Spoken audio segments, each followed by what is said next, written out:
Protein بار، emergency کے لیے کپڑوں کا ایک ایک جوڑا اور ڈھیر ساری دعائیں۔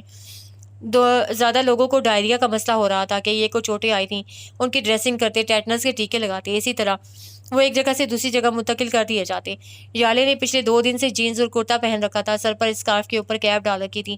جینز کا فائدہ یہ تھا یہاں اتنا وقت اور انتظام نہیں تھا جہاں آپ صبح شام نہا دھو کر لباس تبدیل کرتے پھریں۔ اس صورت میں جینز اتنی گندی نظر نہیں آتی تھی۔ اس نے پیٹ بھر کر دال چاول کھائے، چائے کا کپ دیا گیا جسے پکڑ کر وہ ایک منڈیر پر آ بیٹھی جہاں سے ارد گرد کا سارا علاقہ پانی میں ڈوبا نظر آ رہا تھا۔ کئی گھروں میں پانی آ جانے کی وجہ سے گاؤں والوں نے سرکاری اسکول کی عمارت میں پناہ لی ہوئی تھی، وہیں اکٹھا کھانا پکتا، سب کھا لیتے۔ ڈاکٹروں کی ٹیم بھی وہیں رکی ہوئی تھی۔ یہاں یوں اکیلے بیٹھ کر یالے پر ایک دم اپنے اندر ڈھیر سی اداسی اترتی محسوس ہوئی۔ کچھ اثر شاید ڈوبتے ہوئے سورج کے منظر کا تھا، مگر اپنی ساری زندگی ایک مذاق ہی معلوم ہو رہی تھی۔ کہاں سے چل کر کہاں پہنچی تھی، اب نہ جانے، اور کہاں جانا تھا۔ کالیا کی جانب سے مسلسل خاموشی نے اس کو اندر سے کھوکھلا کر دیا تھا، کیونکہ وہ لاشعوری طور پر ہر وقت اس کی منتظر رہتی، آتے جاتے راستوں میں کھوج سے ارد گرد دیکھتی، شاید وہ کہیں اس کو بیٹھ کر اس کو دیکھ رہا ہو۔ آج کل یہ سوچ بھی دماغ میں گھر بنا رہی تھی، کیا اس کو کالیا سے طلاق لے کر آگے بڑھ جانا چاہیے؟ کبھی یہ احساس شدت سے ہوتا کہ خود کو شادی شدہ بتا کر بڑی غلطی کی ہے، کیونکہ اب اگر طلاق بھی لی وہ بھی ایک بڑی خبر بن کر پھیلے گی، جتنے منہ ہوں گے اتنی باتیں نکلیں گی۔ اپنا نام پکارے جانے پر اس نے مڑ کر دیکھا، سامنے ایک انجان شکل و صورت کا نوجوان کھڑا تھا۔ کیا آپ ہی ڈاکٹر یالے ہیں؟ وہ حیرت کے زیر اثر اپنی جگہ سے اٹھی۔ جی میں ہی ہوں، کیا کوئی ایمرجنسی ہے؟ پہلا خیال یہی آیا دوسرے ڈاکٹروں نے بلایا ہوگا، پر وہ دونوں ابھی تک کھانے پینے میں مصروف نظر آئے۔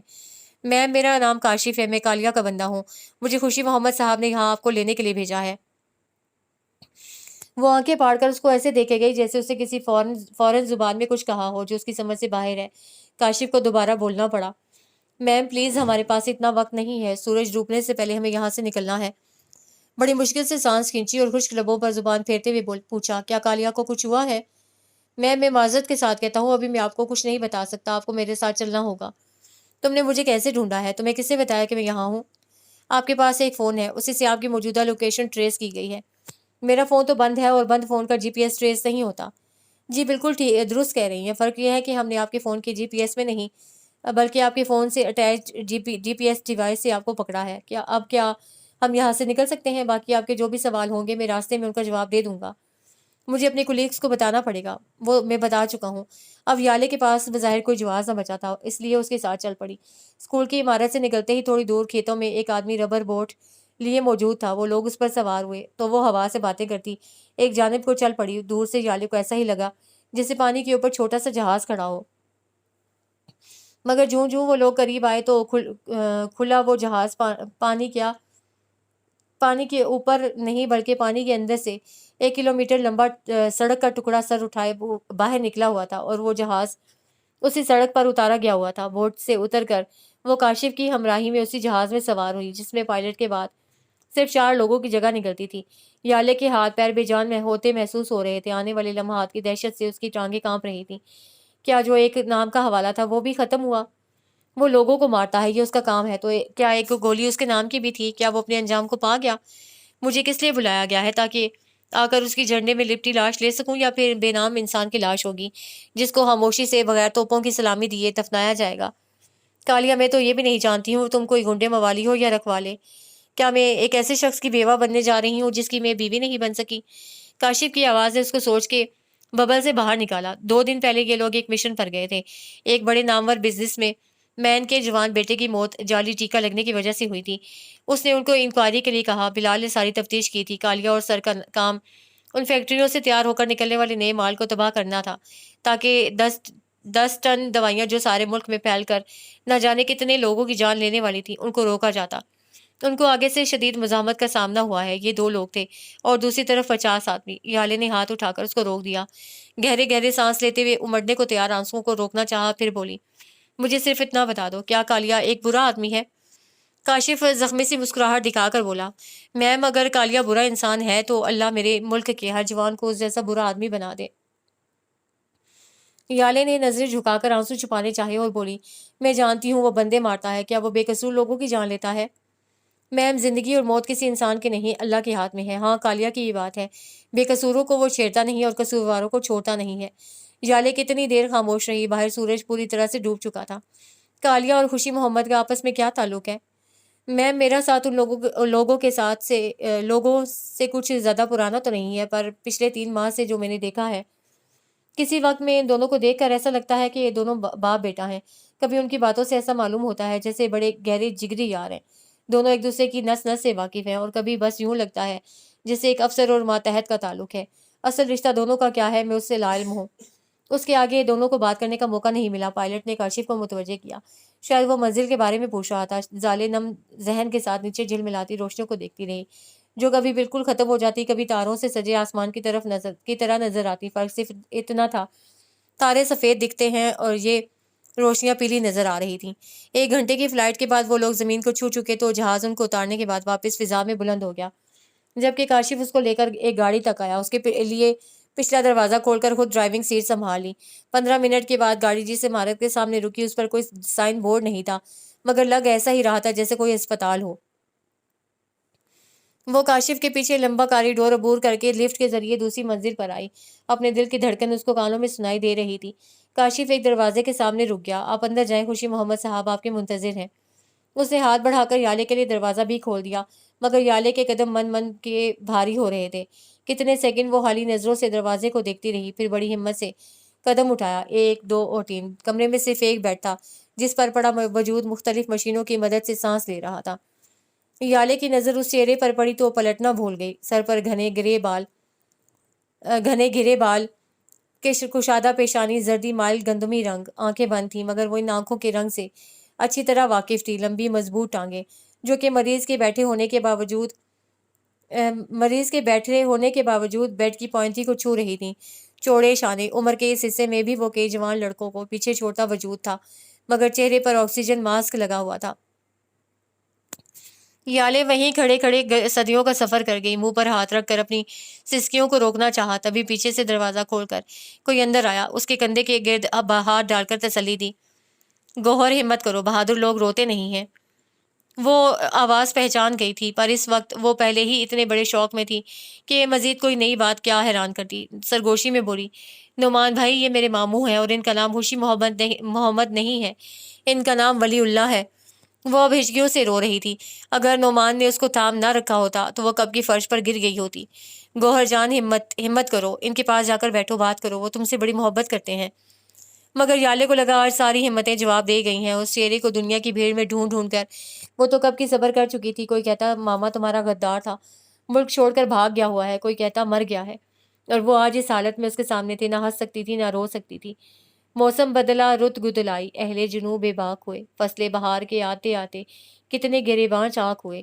دل کے غم نے درد جہاں سے مل کر بڑا بے چین کیا، پہلے پلکیں پرنم تھیں، اب عارض بھی نمناک ہوئے۔ کتنے الہڑ سپنے تھے دورے سحر میں ٹوٹ گئے، کتنے ہسمکھ چہرے فصل بہاراں میں غمناک ہوئے۔ برقِ زمانہ دور تھی لیکن مشعل خانہ دور نہ تھی، ہم تو ظہیر اپنے ہی گھر کی آگ میں جل کر خاک ہوئے۔ دھیرے دھیرے چلتی ہوئی بیڈ کے قریب آئی، بار بار آنکھوں کے سامنے دھند چھا جاتی جسے وہ پلکیں جھپک کر دور کرتی۔ کانپتی ہوئی انگلیوں سے ان کی پیشانی پر آئے بال ہٹائے، ان کے سرنجوں میں جکڑے ہاتھ پر انگلی پھیری، سائڈ پر رکھی ان کی فائل اٹھا کر کھولی، اندر درج ان کی رپورٹ پڑھ کر وہیں بڑے اسٹول پر ڈھہ گئی۔ فائل ہاتھوں سے چھوٹ کر نیچے جا گری تھی، جسے نعمان نے اٹھا کر واپس سائڈ دراز پر رکھ دیا۔ وہ ان کے بازو پر سر رکھ کر اونچی اونچی ہچکیوں سے رونے لگی۔ ولی اللہ نے آنکھیں کھولی تو پہلی نظر نعمان پر پڑی۔ بلال، کیا کالیہ اور یالے نہیں آئے؟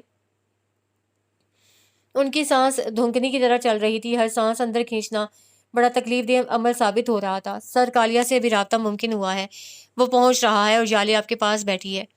ولی اللہ نے چونک کر پہلے اپنے دائیں جانب نظر ڈالی، ادھر کسی کو نہ پا کر اپنے بائیں جانب دیکھا۔ اس کے بال پونے سے نکل کر چہرے کے گرد بکھرے ہوئے تھے، گلے میں اسکارف مفلر کی طرح پڑا تھا، آنسوؤں کے نشان ابھی تازہ تھے، مزید بہنے کو تیار اس کے نینوں کی دہلیز پر بیٹھے تھے۔ ولی اللہ کو یوں لگا جیسے وہی 4-5 سالہ یالے اس کے سامنے بیٹھی ہے جو کسی بات پر ناراض ہو کر منہ بسورتے ہوئے رویا کرتی تھی۔ فرق صرف اتنا تھا، تب اس کے رونے کی آواز میں اتنا درد نہیں ہوتا تھا، آج اس کی آواز درد سے پھٹ رہی تھی۔ یوں لگ رہا تھا گولیوں نے ولی اللہ کی بجائے یالے کا جگر چھلنی کر دیا تھا۔ کیا ضرورت تھی آج بھی مجھ سے ملنے کی؟ کیا ضرورت تھی؟ ساری زندگی مجھ سے بھاگتے رہے ہیں، آج مجھے کیوں بلایا؟ آپ جانتے ہیں، آپ کو اچھی طرح سے علم ہے نا؟ میں نے اپنے 2 جان سے پیارے لوگوں کی لاشیں اٹھتی دیکھی ہیں۔ کیا میرے مقدر میں صرف لاشیں دیکھنا ہی لکھا ہے؟ میں آپ کو مرتے دیکھنا نہیں چاہتی ہوں ماموں، میرے ساتھ ایسا تو نہ کریں۔ سارے لوگوں کی مدد کو آتے رہے اور مجھے ہی اکیلا چھوڑ دیا۔ میں کس کس غم کو رہوں؟ مجھے تڑپتا سے سکتا دیکھ کر بھی آپ میرے پاس نہیں آئے، اور آج میں آپ کو اس طرح سے کیسے دیکھ لوں؟ آپ میری ماں کی شکل و صورت ہیں، آپ وہ ہیں جن سے انہوں نے اپنی جان سے زیادہ محبت کی ہے۔ ان کے آخری وقت میں آپ ان کے پاس نہیں تھے، تب بھی میں وہاں اکیلی تھی۔ جانتے ہیں مرتے وقت لوگ کلمہ پڑھتے ہیں۔ آپ کی بہن نے آپ اپنی آخری سانسوں میں صرف آپ کا نام لیا تھا، ان کو ان کے شوہر نے دھوکہ دیا، وہ خاموشی سے چلی گئی، میرے بارے میں نہیں سوچا میرا کیا ہوگا۔ ذرا سوچے، زرمین کی جان سے پیاری گڑیا وہ کس کے حوالے کر کے جاتی؟ آپ کے حوالے کرتی، وہ مجھے آپ کے حوالے کر کے گئی تھی۔ آپ گھر آئے اور مجھے ملے بغیر چلے گئے، پھر بابا کی لاش آ گئی۔ ان کو مارتے وقت آپ کو یہ خیال کیوں نہ آیا وہ شخص زرمین کا قاتل ہی صحیح، یالے کا تو باپ تھا؟ کیسے 5 سال کی یالے دونوں کو مٹی کے نیچے جاتے دیکھے گی؟ اگر ان کو چھیننا ہی تھا تو اس کے بعد مجھے اپنے ساتھ کیوں نہیں رکھا؟ وہ آنسوؤں کے دوران بولے چلی جا رہی تھی۔ ولی اللہ بڑی ہمت سے سب کچھ سنتے رہے، آنکھوں کی جلن مٹانے کو بار بار جھپکتے جا رہے تھے۔ اب آپ نے مجھے بلایا جب خود جا رہے ہیں؟ ایسا تو کوئی دشمن بھی نہیں کرتا ماموں۔ آپ کو کیوں لگا کہ آپ کی یالے آپ کو منو مٹی تلے جاتے بڑے حوصلے سے دیکھ لے گی؟ ابھی سے 2 گھنٹے پہلے میں بڑی باہمت تھی، سوچ رہی تھی میں آپ کی کالیا سے طلاق لے کر آگے بڑھ جاؤں گی، پر آپ نے تو مجھے توڑ دیا ہے، میری ساری ہمت نچوڑ لی ہے۔ اپنے اللہ سے کہیں وہ میری ماں کو لے گئے، ٹھیک ہے، باپ بھی انہیں واپس دے دیا، کم از کم مجھ سے ولی ماموں کو تو نہ چھینیے، میں اپنے سارے غم بھول جاؤں گی۔ ماموں ایک دفعہ آپ ٹھیک ہو جائیں، کیوں مجھے اس دن فون پر سچ نہ بتایا؟ کیوں خوشی محمد بن کر بات کی؟ کیوں مجھے بتایا کیوں نہیں کہ یالی تمہارا ولی ماموں بول رہا ہوں؟ آپ کا کیا چلا جاتا؟ کم از کم کچھ وقت میں آپ کے ساتھ گزار لیتی۔ وہ جو ان کا ہاتھ اپنے دونوں ہاتھوں میں لیے بیٹھی تھی، دروازے سے اندر آتے آدمی کو دیکھ کر اس کے آنسو پل بھر کو تھم گئے۔ کالی لانگ نیک کی بازوں والی شرٹ جو بالکل اس کے جسم کے ساتھ فکس تھی، کالا ہی ٹراؤزر، کونیوں اور گھٹنوں پر کالے پیڈ بندھے تھے، کالے بھاری بوٹ، سر پر کالی اونی ٹوپی، ہاتھ اور چہرہ بھی کالا، اس کا سارا حلیہ کمانڈوز والا تھا، جیسے ابھی ابھی فیلڈ سے اٹھ کر آ رہا ہو۔ تھا بھی ایسا، وہ تو ساری نئی پیدا ہونے والی صورتحال سے 1 گھنٹہ پہلے تک لا علم تھا، تندہی سے اپنے اگلے مشن میں مصروف تھا۔ اسے دیکھتے ہی یالے کے اندر نفرت و غصہ امڑ کر آیا، تیزی سے اپنی جگہ سے اٹھ کر اس کی جانب بڑھی۔ وہ اس کو یوں سامنے دیکھ کر ایک پل کو تو بوکھلا کر رہ گیا، جس نے چھوٹتے ہی اس کے چہرے پر تھپڑوں کی بارش کر دی تھی۔ تم جانتے تھے سارا وقت یہ تمہارے ساتھ موجود تھے اور تم نے مجھے لا علم رکھا۔ تم کون ہو؟ کیا لگتے ہو ان کے؟ یہ میرے ماموں ہیں، سب سے زیادہ حق ان پر میرا تھا۔ بڑا میرے پر احسان کرتے رہے ہو، تف ہے تمہاری مردانگی پر اور تف ہے تم پر۔ آ جاؤ ان سے آخری دفعہ مل لو، اور یہ یاد رکھنا میں تمہیں کبھی معاف نہیں کروں گی۔ اب تک وہ اپنے حواس بحال کر چکا تھا، بڑی آسانی سے یالے کے دونوں ہاتھ اپنے ایک ہاتھ میں پکڑ لیے۔ ہر دفعہ ملنے پر میری پٹائی کرنا کوئی تمہارا فرض بنا ہوا ہے؟ وہی باریک آواز۔ اور دوسری بات تم کان کھول کر سن لو، کوئی کہیں نہیں جا رہا۔ یہ جو حضرت بیڈ پر بیمار بن کر پڑے نظر آ رہے ہیں، ان کو تم نہیں جانتی ہو۔ میں نے ان کو حفظ کیا ہوا ہے، یقین مانو تمہیں یہاں بلا کر میری بینڈ بجانے کے علاوہ اور کوئی مقصد نہیں ہونا۔ پھر اسی طرح اس کے ہاتھ تھامے بیڈ کے قریب پیروں کی جانب کھڑا ہو گیا۔ ہو گئی تسلی؟ پورے 3 تھپڑ پڑے ہیں، اب شرافت سے اٹھ کر یہ ڈرامہ ختم کریں۔ حد ہو گئی ہے، کہاں سے میں نے دوڑ لگائی۔ ایک تو اس کاشف کی پھینٹی لگنے والی ہے، ایک ہی بات کہے جا رہا تھا، ایمرجنسی ہو گئی ہے، فوراً پہنچے۔ پیچھے سے نعمان نے اس کے کندھے پر ہاتھ رکھ کر اس کو متوجہ کیا۔ کالیا نے گردن موڑی، دونوں کی نظریں ملیں اور کتنے ہی پل ایک دوسرے کی آنکھوں میں سنجیدگی سے دیکھتے رہے۔ نعمان نے نفی میں سر ہلایا، کالیا کی گرفت یالے کے ہاتھوں پر ڈھیلی پڑ گئی۔ اب کہ اس نے گہری نظروں سے ولی اللہ کا جائزہ لیا، پیلا رنگ، سانس کی نالی، چہرے پر مجروح سی مسکراہٹ۔ وہ الٹے قدموں کمرے سے نکل گیا۔ اس سب کے دوران ولی اللہ پہلی دفعہ بولے، بلال جاؤ یار، ڈاکٹر کی سختی آئی ہے۔ وہ یہ سر کہہ کر کمرے سے نکل گیا۔ یالے دھیرے سے چلتی دروازے تک آئی، سر باہر نکال کر دیکھا، کوریڈور کے اینڈ پر ریسپشن کے پاس کالیا نے ڈاکٹر کو روک لیا تھا۔ ڈاکٹر بول رہا تھا اور وہ منہ کھولے اسے سن رہا تھا۔ پھر اس نے کچھ کہا تھا جس پر ڈاکٹر نے نفی میں سر ہلا کر اس کے کندھے پر تھپکی دی۔ اس نے غصے سے ڈاکٹر کا ہاتھ جھٹک دیا اور ان کو گریبان سے پکڑ کر 2-4 جھٹکے دے ڈالے۔ نعمان نے اس کو بازو سے پکڑ کر اپنی جانب کھینچا تھا، ڈاکٹر کو اس کی گرفت سے چھڑوایا، جو ایک طرف ہو کر گھبرایا سا اپنی ٹائی دوبارہ سے سیٹ کر رہا تھا۔ نعمان اس کو اسی طرح پورے زور سے کھینچ کر اپنے ساتھ ویٹنگ روم میں لے گیا۔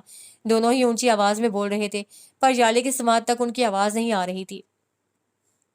وہ چلتی ہوئی دروازے سے نکل کر ویٹنگ روم تک آئی، دروازہ کھولا۔ تم کیا سمجھتے ہو اگر کوئی راہ نکل رہی ہوتی تو میں اب تک ان کو یہاں ہی رکھتا؟ پچھلے 2 دن سے ہم لوگ تمہیں ڈھونڈ رہے ہیں اور اب تم آ کر الٹا ڈاکٹروں کے گریبان پکڑ رہے ہو۔ یہی ڈاکٹر ان کو آرام دہ رکھنے کی سرتوڑ کوشش کر رہے ہیں۔ ہاں کوشش کر رہے ہیں۔ ابھی وہ ڈاکٹر کیا بک رہا تھا، کمینہ کہتا ہے مریض کا بچنا مشکل ہے اور تم کہہ رہے ہو یہ لوگ سر توڑ کوشش کر رہے ہیں، تم انتظامات کرواؤ، میں ان کو کسی بہتر جگہ لے جانا چاہتا ہوں۔ یالے کی آواز پر دونوں نے چونک کر دروازے کی جانب دیکھا۔ جو کچھ نعمان بھائی نے کہا اور جو کچھ ڈاکٹر کہتا ہے یہی سچ ہے، میں نے ان کی رپورٹ پڑھی ہے۔ ماموں کے جسم میں کل 11 گولیاں لگی تھیں۔ آپریشن کے ذریعے وہ دو گولیاں نکالی گئی ہیں، باقی کی 9 گولیاں ابھی بھی ان کے جسم میں موجود ہیں۔